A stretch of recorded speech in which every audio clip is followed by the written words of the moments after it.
Hello, my dear smart aspirant. This is Raju. Welcome to Exam Resolute YouTube channel. Guys, last time AP Transco AW 2019 paper కి సంబంధించి control system యొక్క part 1 ని చేయడం జరిగింది. దానిలో 4 questions solve చేసాం.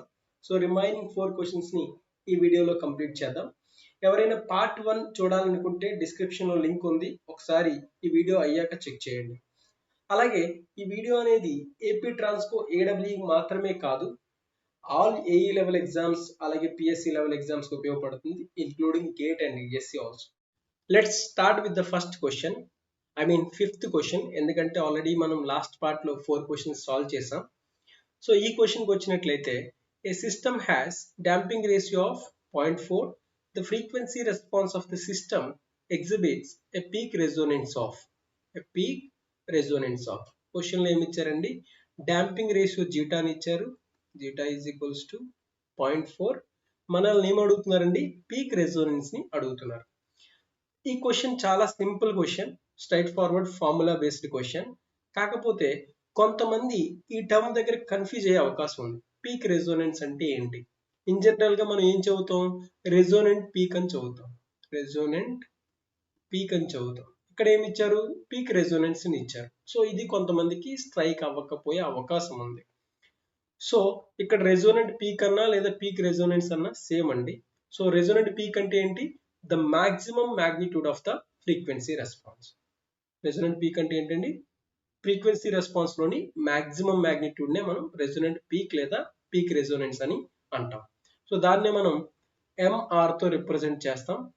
And formula విషయానికి వస్తే 1/2 జీటా 1 మైనస్ జీటా స్క్వేర్. ఎప్పుడండి జీటా అనేది 0కి మరియు 1/√2కి మధ్యలో ఉంటాయి. అదే పీక్ రెజోనెంట్ అనేది ఈజ్ ఈక్వల్స్ టు 1 ఇప్పుడు జీటా అనేది greater than or equals to 1/√2 అయితే. సో ఇప్పుడు మనకి ఇచ్చిన జీటా ఎంత అండి?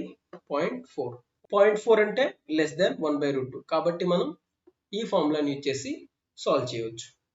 సో జీటా వాల్యూ సబ్స్టిట్యూట్ చేయండి.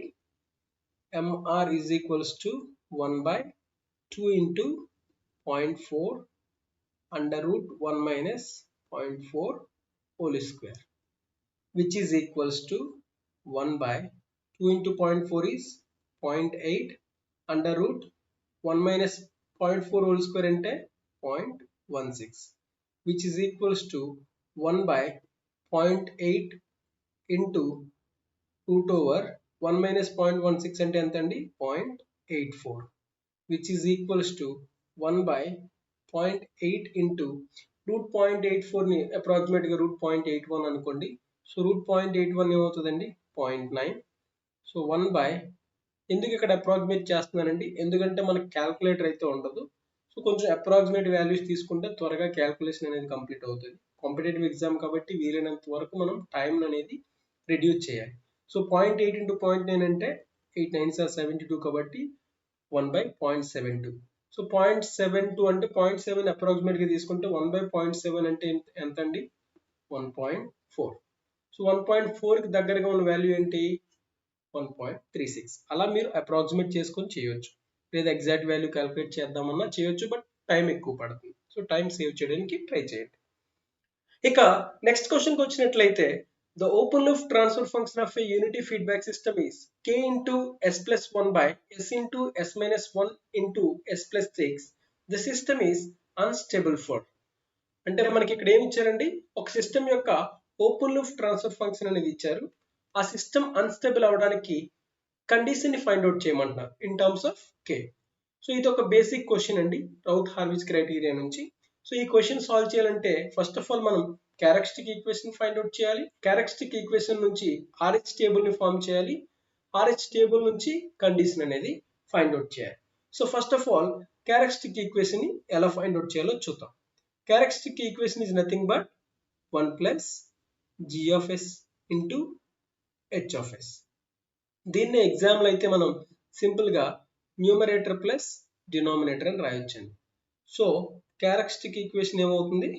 which is nothing but numerator plus denominator అంటే డినామినేటర్ ఏమైందండి? s into s minus 1 into s plus 6 అంటే s square plus 5s minus 6 plus న్యూమరేటర్ని యాడ్ చేసినట్లయితే ks plus k is equals to 0.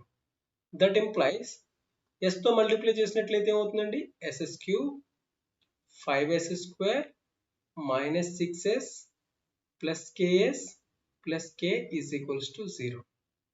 So then characteristic equation ఏమవుతుందండి ss cube plus 5s square.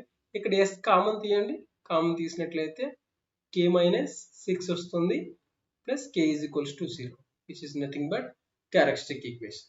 So ఎప్పుడైతే characteristic equation find out చేసామో RS table ని form చేద్దాం. So maximum order ఎంతండి ss cube కాబట్టి ss cube తో start చేయండి. s power 3 s power 2 s power 1 and s power 0. So odd place లో ఉన్న ఎలిమెంట్స్ ని ఇక్కడ తీసుకోండి which is nothing but 1 and k minus 6. అలాగే ఈవెన్ ప్లేస్ లో తీసుకున్నట్లయితే 5 and k. So cross multiplication చేసినట్లయితే 5 into k 5k minus 5 into 6 30 minus 1 into k అంటే మైనస్ k డివైడెడ్ బై 5. అలాగే final element that is equals to k. ఇప్పుడు మనకి system unstable అవడానికి condition కావాలి. ఇన్ జనరల్ సిస్టమ్ ఎప్పుడు స్టేబుల్ అవుతుందండి RH criteria ప్రకారం RH టేబుల్లోని ఫస్ట్ కాలంలో సైన్ చేంజెస్ ఏవి లేకుండా ఉంటే సిస్టమ్ అనేది స్టేబుల్. కాకపోతే ఇక్కడ అన్స్టేబుల్ అవడానికి కండిషన్ అడిగారు కాబట్టి సైన్ చేంజెస్ అనేవి కావాలి మనకి ఇక్కడ. సో ఫస్ట్ 2 రోస్ చూసుకునేటట్లయితే సైన్ అనేది పాజిటివ్. సో డెఫినెట్ గా ఈ 2 రోస్ లో ఏదో ఒక దాంట్లో సైన్ అనేది చేంజ్ అవ్వాలి. సో ఫస్ట్ లాస్ట్ దాంట్లో చూద్దాం. లాస్ట్ రోకి సంబంధించి సైన్ చేంజ్ రావాలంటే k ఖచ్చితంగా లెస్ దెన్ 0 అయి ఉండాలి. k ఖచ్చితంగా లెస్ దెన్ 0 అయి ఉండాలి. కానీ ఇక్కడ ఆప్షన్స్ అబ్జర్వ్ చేసినట్లయితే k లెస్ దెన్ 0 ఆప్షనే లేదు. సో దీన్ని ఎలిమినేట్ చేయండి. ఇక మనకు ఉన్న ఆప్షన్ ఏంటండి ఈ ఎలిమెంట్ ఏదైతే ఉందో అది లెస్ దెన్ 0 అవ్వాలి. సో 5k మైనస్ k అంటే 4k minus 30 divided by 5 should be less than 0. So that implies 4k minus 30 should be less than 0 and 4k should be less than 30.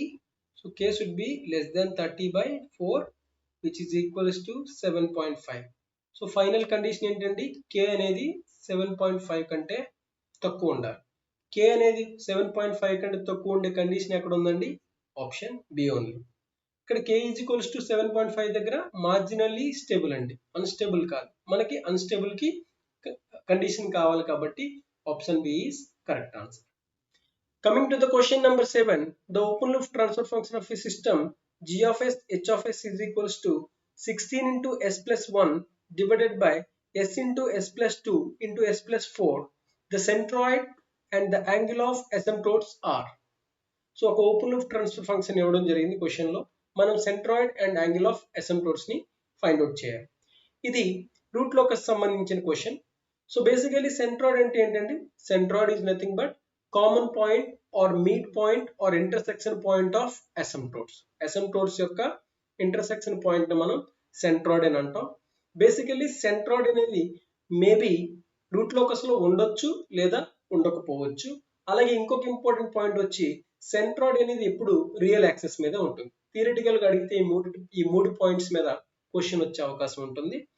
So ఇక numerical విషయానికి వస్తే centroid ని let's consider సిగ్మాతో represent చేస్తారండి. So దాన్ని ఎలా calculate చేయవచ్చు, sum of poles means poles values minus sum of zeros divided by n minus m. ఇక్కడ n అంటే నెంబర్ ఆఫ్ పోల్స్, అలాగే m అంటే నెంబర్ ఆఫ్ జీరోస్. అలా గుర్తుపెట్టుకోండి. సో సెంట్రాయిడ్ ఏంటండి sum of poles minus sum of zeros divided by number of poles minus number of zeros. Okay, so ఇక్కడ మనకి some of poles అంటే అసలు పోల్స్ ఏమి ఇచ్చారండి, ఒకటి ఆరిజిన్ దగ్గర ఒక పోల్ ఉంది, అలాగే -2 దగ్గర ఒక పోల్, అలాగే -4 దగ్గర ఒక పోల్ ఉంది. So sigma P sum of poles ఏమవుతుందండి -6.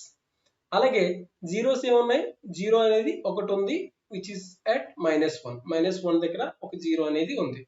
సో సమ్ ఆఫ్ జీరో ఏమవుతుందండి -1. సో ఇప్పుడు ఫార్ములాలో సబ్స్టిట్యూట్ చేసినట్లయితే సమ్ ఆఫ్ పోల్స్ ఏమవుతుందండి which is -6 minus sum of zeros ఏమవుతుంది -1 divided by number of poles అంటే 3 అలాగే number of zeros 1. So -6 plus 1 అంటే -5 డివైడెడ్ బై 3 - 1 అంటే 2 1s and 2.5. So -2.5 is the centroid. అది 3 ఆప్షన్స్ లో ఉంది. సో వేరే చాయిస్ లేదు, మనం యాంగిల్ ఆఫ్ అసిమ్ప్టోట్స్ ని కూడా ఫైండ్ అవుట్ చేయాలి. సో ఇక నెక్స్ట్ పార్ట్ ఏంటండి, యాంగిల్ ఆఫ్ అసిమ్ప్టోట్స్ ని ఫైండ్ అవుట్ చేయాలి. యాంగిల్ ఆఫ్ అసిమ్ప్టోట్స్ ఫార్ములా ఏంటండి, which is equals to 2q plus 1 divided by n minus m into pi. ఇక్కడ n అంటే ఆల్రెడీ మనం చెప్పుకున్నాగా నెంబర్ ఆఫ్ పోల్స్, m అంటే నెంబర్ ఆఫ్ జీరోస్.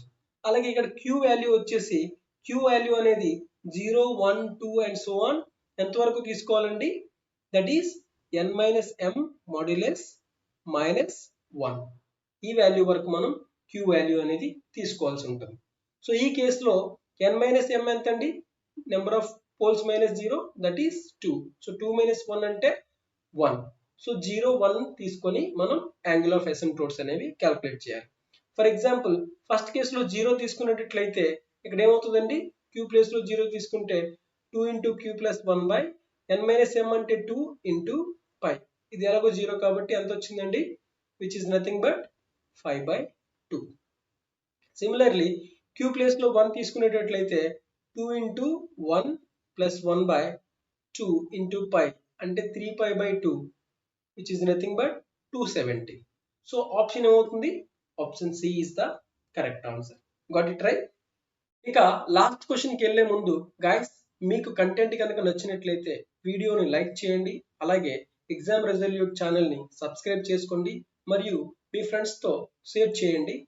అండ్ ఇక last క్వశ్చన్కి వచ్చినట్లయితే ఈ క్వశ్చన్ అనేది ఎగ్జామ్లో సాల్వ్ చేయడం చాలా ఈజీ, బట్ ఎక్స్ప్లెయిన్ చేసేటప్పుడు ఏ బిట్ లెంతీగా ఉంటుంది, బట్ వెరీ ఇంట్రెస్టింగ్ క్వశ్చన్, మీరు చాలా నేర్చుకోవచ్చు.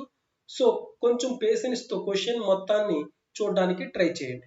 ఇక క్వశ్చన్ విషయానికి వచ్చినట్లయితే, the unit impulse response of A unity feedback control system is given by c of t is equals to -t into e to the power of -t plus 2 into e to the power of -t where t greater than or equals to 0. The open loop transfer function of the system is given by. So క్వశ్చన్లో ఏమి ఇచ్చారండి, ఒక system యొక్క unit impulse response అనేది mention చేశారు. Okay, మనం find out చేయాల్సింది ఏంటండి, open loop transfer function. In general మనం ట్రాన్స్ఫర్ ఫంక్షన్ ఎలా డిఫైన్ చేస్తామండి, transfer function is equals to Laplace transform of output by Laplace transform of input with initial conditions is equals to 0. దాన్నే మనం ఎలా రాస్తాం, c of s by r of s. So ఇక్కడ మీరు question observe చేసినట్లయితే input ఏంటండి, unit impulse response అన్నాడు. అంటే మీనింగ్ ఏంటి, యూనిట్ ఇంపల్స్ ని ఇన్పుట్ గా ఇచ్చినప్పుడు వచ్చిన రెస్పాన్స్, యూనిట్ ఇంపల్స్ ని ఇన్పుట్ గా ఇచ్చినప్పుడు వచ్చిన రెస్పాన్స్ అనేది మనకి ఇవ్వడం జరిగింది. ఓకే, సో ఇక్కడ ఇన్పుట్ ఏంటంటే అప్పుడు unit impulse. So unit impulse అంటే డెల్ ఆఫ్ టీ, దానికి లాప్లాస్ ట్రాన్స్ఫార్మ్ ఏమవుతుందండి 1. సో యూనిట్ ఇంపల్స్ కి లాప్లాస్ ట్రాన్స్ఫార్మ్ ఏంటి 1. సో ఇక్కడ లాప్లాస్ ట్రాన్స్ఫార్మ్ ఆఫ్ ఇన్పుట్ ఏమైంది, అప్పుడు r of s is equals to 1 అయింది. సో ఇప్పుడు r of s ని 1 తో రిప్లేస్ చేస్తే ట్రాన్స్ఫర్ ఫంక్షన్ ఏమవుతుందండి c of s. అంటే ట్రాన్స్ఫర్ ఫంక్షన్ అనేది లాప్లాస్ ట్రాన్స్ఫార్మ్ ఆఫ్ అవుట్పుట్ కి ఈక్వల్ అయింది ఎప్పుడండి, ఇన్పుట్ అనేది యూనిట్ ఇంపల్స్ అయినప్పుడు. సో ట్రాన్స్ఫర్ ఫంక్షన్ ఎలా డిఫైన్ చేయొచ్చండి, transfer function is also equals to Laplace transform of unit impulse response. Very important point అండి, గుర్తుపెట్టుకోండి. Transfer function is also defined as Laplace transform of unit impulse response. So ఇక్కడ మీరు transfer function కట్టాలంటే ఏం చేయాలి, simply మనకు వచ్చిన response యొక్క లాప్లాస్ ట్రాన్స్ఫార్మ్ కట్టేస్తే that is equals to transfer function. So transfer function ఏమవుతుందండి, transfer function is equals to Laplace transform of c of t, which is equals to Laplace transform of -t e to the power of -t plus 2 into e to the power of -t. So దీన్ని Laplace transform కట్టే ముందు first of all basic Laplace transforms చూద్దాం. Normal గా e power -at కి Laplace transform ఏంటండి 1/s plus a. Similarly t into X of టీకి Laplace transform ఏంటండి -1 d by DS of X of S. X of S అంటే ఏంటండి ఈ function X of T యొక్క లాప్లాస్ ట్రాన్స్ఫార్మ్. సో ఈ రెండు ప్రాపర్టీస్ ని యూజ్ చేసి దీన్ని రిజాల్వ్ చేద్దాం. So transfer function is equals to -1 into T place లో టీ ఉంది, ఎక్స్టీ ప్లేస్ లో e to the power of -t ఉంది. సో ఈ ప్రాపర్టీని యూజ్ చేసినట్లయితే -1 into d by DS of X of S place లో ఏం కావాలండి Laplace transform of e power -t కావాలి, which is equals to s plus 1 plus 2 into e to the power of -t Laplace transform ఏంటండి 1 by s plus 1. So minus into minus ఏమైంది plus 1. So d by DS of మళ్ళీ ఇక్కడ మనకి derivative of u by v ని use చేయాలండి, which is equals to v into derivative of u minus u into derivative of v divided by v square. So ఆ ఫార్ములాని use చేసినట్లయితే మనకి ఏమవుతుంది s plus 1 into derivative of 0 sorry derivative of 1 is 0 minus 1 into derivative of s plus 1 అంటే 1 divided by s plus 1 whole square plus 2 by s plus 1. So ఈ రెండింటికి LCM కట్టినట్లయితే s plus 1 whole square, s plus 1 whole square s plus 1 whole square ఒకసారి పోతుంది కాబట్టి -1 plus s plus 1 whole square s plus 1 s plus 1 times పోతుంది కాబట్టి 2 into s plus 1 which is equals to 2s plus 2 minus 1 అంటే plus 1 divided by s plus 1 whole square. So transfer function ఎంత వచ్చిందండి 2s plus 1 by s plus 1 whole square. కొంతమంది ఏం చేస్తారంటే so ఈ answer వచ్చిన హ్యాపీనెస్ లో వెంటనే 2s plus 1 s plus 1 whole square ని ఆన్సర్ కింద క్లిక్ చేస్తారు, బట్ విచ్ ఈస్ రాంగ్. ఎందుకంటే క్వశ్చన్ లో ఇది చాలా మంది మిస్ అవుతారు. క్వశ్చన్ లో అడిగింది open loop transfer function, question లో అడిగింది ఏంటండి ఓపెన్ లూప్ ట్రాన్స్ఫర్ ఫంక్షన్, మనకు వచ్చింది ఏంటండి closed loop transfer function. So ఇప్పుడు మనకు వచ్చిన క్లోజ్డ్ లూప్ ట్రాన్స్ఫర్ ఫంక్షన్ నుంచి ఓపెన్ లూప్ ట్రాన్స్ఫర్ ఫంక్షన్ ని ఫైండ్ అవుట్ చేయాలి. సో అది ఎలా చేయొచ్చండి మనకు ఆల్రెడీ షార్ట్ ట్రిక్ తెలుసు.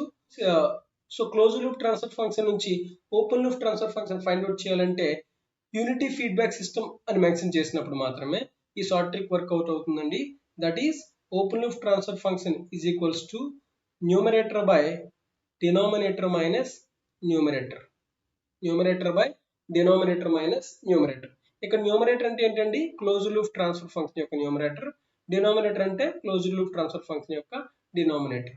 సో దాన్ని తీసుకున్నట్లయితే న్యూమరేటర్ ఏమవుతుందండి 2s plus 1 divided by denominator ఎంత అండి s square plus 2s plus 1. So minus numerator తీసుకున్నట్లయితే -2s minus 1. So 2s cancel 1 cancel. So open loop transfer function ఏమైందండి 2s plus 1 by s square.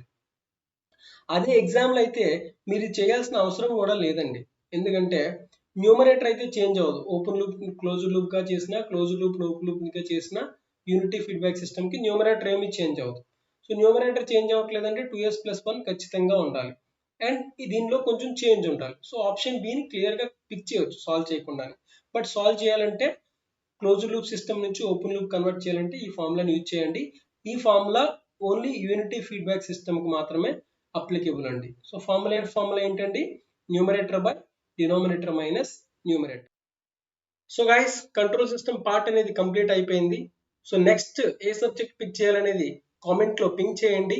అలాగే comment section లో మరియు description లో ఈ రోజు వీడియోకి సంబంధించి ప్రాక్టీస్ క్వశ్చన్స్ క్విజ్ అనేది ఇవ్వడం జరిగింది, దాన్ని అటెంప్ట్ చేయండి. అలాగే మీకు వచ్చిన స్కోర్ ని కూడా కామెంట్ లో మెన్షన్ చేయండి. ఎవరైతే కొత్తగా వచ్చారో వాళ్ళ కోసం కొద్దిగా ఇన్ఫో గైస్, ఎగ్జామ్ రిజల్యూట్ ఛానల్లో ఎలక్ట్రికల్ ఇంజనీరింగ్ సంబంధించి concept explanation videos, numerical solving, అలాగే ప్రీవియస్ ఇయర్ క్వశ్చన్ సాల్వింగ్, వాటితో పాటు క్విజెస్ అండ్ టెస్ట్ ని ఫ్రీగా ప్రొవైడ్ చేయడం జరుగుతుంది. అలాగే నోటిఫికేషన్ అప్డేట్ వీడియోస్, ప్రిపరేషన్ స్ట్రాటజీకి సంబంధించిన వీడియోస్ ని కూడా ప్రొవైడ్ చేయడం జరుగుతుంది. సో ఎగ్జామ్ రిజల్యూట్ ఛానల్ ని సబ్స్క్రైబ్ చేసుకోండి. ఈ వీడియో కనుక నచ్చినట్లయితే లైక్ చేయండి మరియు మీ ఫ్రెండ్స్ తో షేర్ చేయండి. Thank you all.